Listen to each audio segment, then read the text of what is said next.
I am imagined surviving in one of the most extreme environments on Earth, where freezing winds cut like knives and the sun disappears for months. Sounds impossible to me. Well, for this Arctic tribe, it's just another day. Scientists have been absolutely stunned by their ability to thrive in brutal conditions that would leave most people shivering in defeat. From mind-blowing adaptations to ancient survival secrets, this tribe has left researchers scratching their heads. The Inuit are out there surviving in a place where the air can freeze your skin in seconds, where the sun disappears for months, and where your next meal depends on hunting massive sea creatures with nothing but traditional tools. These Arctic survivors have defied what we thought humans were capable of, and scientists are absolutely baffled. Ever heard of the saying, "You are what you eat"? Well, if that were true for the Inuit, they'd be made of raw meat and blubber. Science says their diet should be killing them. We're talking about a near-exclusive intake of fatty whale, seal, and fish with barely any vegetables or fruits in sight. By all logic, that much animal fat should send cholesterol levels through the roof and cause heart disease. But guess what? The Inuit have some of the healthiest hearts on the planet. Their secret? A genetic adaptation that helps their bodies process fats differently. That's right, evolution might have handed them a cheat code for survival in one of the most extreme environments on Earth. Ever stepped outside in freezing temperatures and felt your fingers go numb? This tribe is surviving in sub-zero conditions with minimal clothing. The Inuit don't just survive the cold, they thrive in it. Scientists have discovered that their bodies generate heat differently from most humans. Their metabolism is turbocharged, allowing them to stay warm even when the temperature dips to deadly levels. And their bodies are literally shaped for survival. Shorter limbs and stockier builds help them conserve heat. It's almost as if they were engineered for the Arctic, making researchers wonder just how deep these adaptations go. You've probably heard that the Inuit have dozens of words for snow, right? Well, that's just the tip of the iceberg, pun intended. Their language, Inuktitut, actually shapes how they see the world. Studies suggest that speakers of Inuktitut process time and space differently because of how their grammar works. For example, their concept of direction isn't based on left and right like in English, but on absolute terms like north and south. This means that an Inuit elder could be blindfolded, spun in circles, and still point north without hesitation. Scientists still don't fully understand how this works, but one thing is clear: the Inuit have a connection to their environment that goes beyond what we thought was possible. So, are the Inuit living proof that humans can evolve to master any environment, or are they holding on to ancient knowledge that modern science has yet to understand? Let me know what you think in the comments, and don't forget to like and subscribe for more mind-blowing discoveries. The Inuit might have adapted to the harshest conditions on Earth, but their story isn't the only one that has left scientists speechless. The cargo cults are yet another mystery. Sometimes, human belief takes an even stranger turn. This is a group of people witnessing technology so advanced that it might as well be magic. Now, what if they started worshipping it? Well, that's exactly what happened in the Pacific during World War II, leading to the birth of something absolutely surreal: the cargo cults. Here's how the story goes. These folks had lived their entire lives on an isolated island with no cities, no electricity, no modern tools, just the land and the sea. Then, out of nowhere, massive metal birds descend from the sky, dropping mysterious objects filled with food, clothing, and weapons.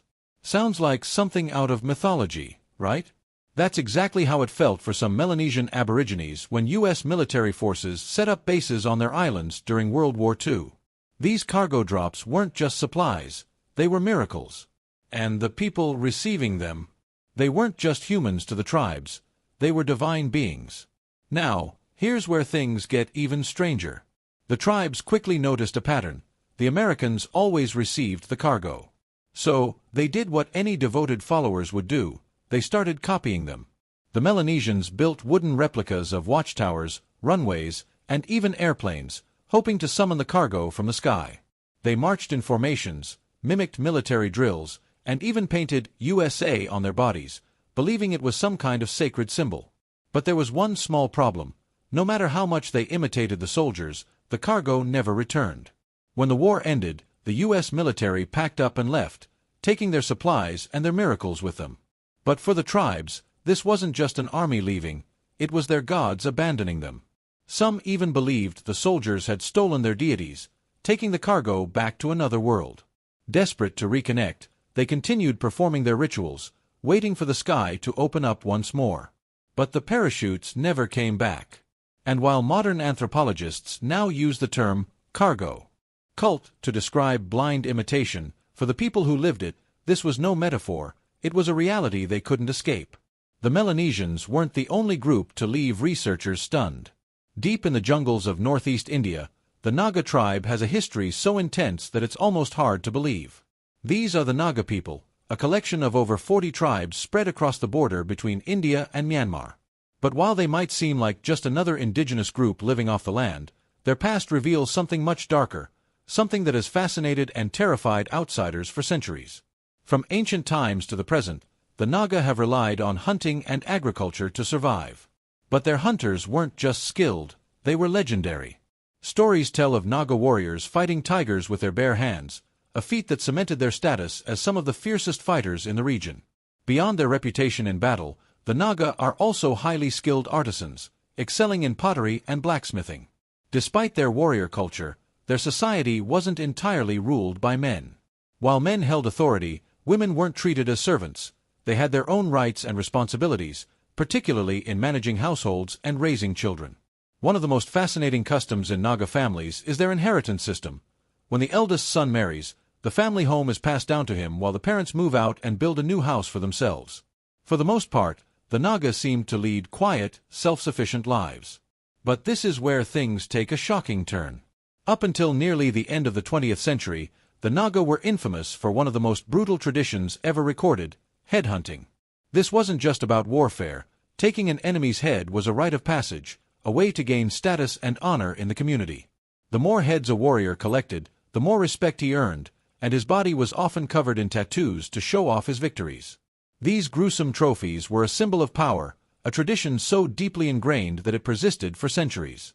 As time went on, the world around them changed, and the practice of headhunting was eventually outlawed. But the stories of the Naga warriors still live on, haunting the dense jungles where they once fought and conquered.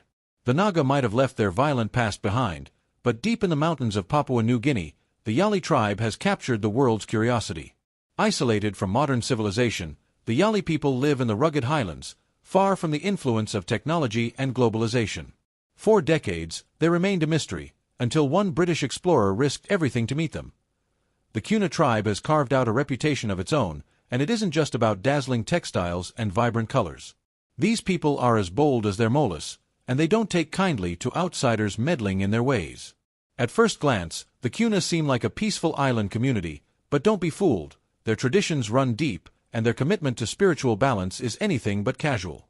When it comes to keeping the spirits happy, they don't mess around. Animal sacrifices? Absolutely on the table. These ceremonies aren't just old customs, they're essential to the Kuna's way of life. Every ritual carries serious weight, ensuring their world stays in harmony, and if that means making some intense offerings, so be it. But here's where things get even more intense. The Kuna aren't just protectors of their traditions, they're defenders of their land. For generations, they've fought off anyone who's tried to impose on them, and they aren't about to stop now. Whether it's resisting outside influence or pushing back against those who threaten their autonomy, the Kuna make one thing clear: they call the shots on their own land. The Kuna fiercely guard their traditions, but over in the frozen wilderness of Northeast Asia, another resilient group has been preserving its way of life for centuries. The Chukchi, an indigenous people of the Chukotka region in Russia, might not be as well known as some other tribes, but their ability to thrive in one of the harshest environments on Earth is nothing short of incredible. With a population of around 16,000, the Chukchi have called this icy landscape home for thousands of years. Their exact origins remain a mystery, but their culture has stayed remarkably consistent since at least the 3rd century BC. While the Soviet era introduced schools and hospitals to some settlements, the core of Chukchi life has remained largely unchanged. The Chukchi divide into two main groups based on their way of life. The inland Chukchi are expert reindeer herders, relying on their animals for food, clothing, and transportation, while the coastal Chukchi are skilled hunters, braving the freezing waters to catch seals, walrus, and even whales. Their methods have evolved over time. What once required harpoons and spears now benefits from firearms, but the essence of their hunting traditions remains intact. Their homes, called uras, are built to withstand brutal Arctic conditions. These polygonal tents, covered in reindeer skins, are anchored with stones and straps to resist fierce winds. Inside, a central fire keeps the living space surprisingly warm, allowing the Chukchi to wear light clothing even in the freezing cold. Despite some interactions with modern civilization, the Chukchi remain deeply loyal to their ancestral customs. They have adapted in small ways, but at their core, they are still the same resilient, resourceful people who have thrived in one of the planet's most unforgiving climates. While the Chukchi have adapted to the Arctic, another group thousands of miles away in the scorching plains of East Africa has developed its own distinct way of life. The Surma people of Ethiopia and South Sudan may not battle icy winds, but they face challenges of a different kind, resisting outside influence and preserving their deeply rooted traditions. The Surma are fiercely protective of their way of life, rejecting modern civilization to maintain their ancestral customs. Divided into 3 tribes, Turga, Chai, and Byum, the Surma share a deep commitment to cattle breeding and agriculture, often clashing with government efforts to assimilate them into broader society. These tensions have sometimes led to violent encounters, yet the Surma remain steadfast in preserving their traditions. Although they prefer to keep their customs private, the Surma occasionally allow outsiders into their territories. However, their secrecy extends to many aspects of their rituals, keeping much of their culture a mystery. What is widely known, though, is their striking approach to personal adornment. Body modifications, intricate scars, floral patterns, and herbal decorations are key parts of their identity. Among the most distinctive traditions is the practice of wearing large clay lip plates, particularly among Surma women. These plates, sometimes reaching astonishing sizes, symbolize beauty and social status. The process involves knocking out the lower front teeth, creating an opening in the lip, and gradually increasing the plate size over time. According to tradition, the larger the plate, the higher the woman's perceived beauty and the greater the dowry her father receives in cattle. While this may seem extreme to outsiders, Surma women take great pride in this tradition, viewing their bodies as canvases for artistic expression. To them, each scar, painting, and lip plate is not just decoration. It is a symbol of identity, resilience, and cultural pride. Moving from the Surma to their neighbors, the Mursi tribe of Ethiopia, the striking tradition of lip plates continues but with an added edge. The Mursi tribe is unlike any other, and their traditions leave outsiders both fascinated and intimidated. One of their most striking customs is the use of enormous clay lip plates worn by women as a symbol of beauty and status. These discs can reach astonishing sizes, stretching the lower lip far beyond what most people would believe possible. To the Mursi, the larger the plate, the greater the prestige and the more desirable a woman becomes. But make no mistake, the Mursi are not just known for their bold fashion choices. In this remote and rugged region, survival depends on strength, and the Mursi have made sure they are well equipped. Unlike many other indigenous groups, they are heavily armed, often seen carrying AK-47s as they move through their territory. Firearms have largely replaced traditional weapons, not just for hunting but for protection. Cattle raiding is a common practice, and territorial disputes frequently erupt into violent clashes.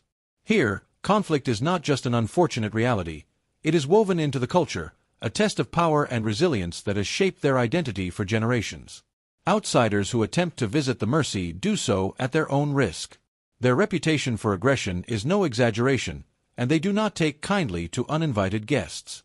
While some travelers and researchers have been granted access, it is always under strict conditions. The Mursi remain deeply protective of their land and traditions, wary of foreign influence and intrusion. Despite their fearsome reputation, the Mursi are not mindless warriors. Their way of life is a delicate balance of tradition and adaptation, rooted in a deep respect for their ancestors and a relentless determination to preserve their culture.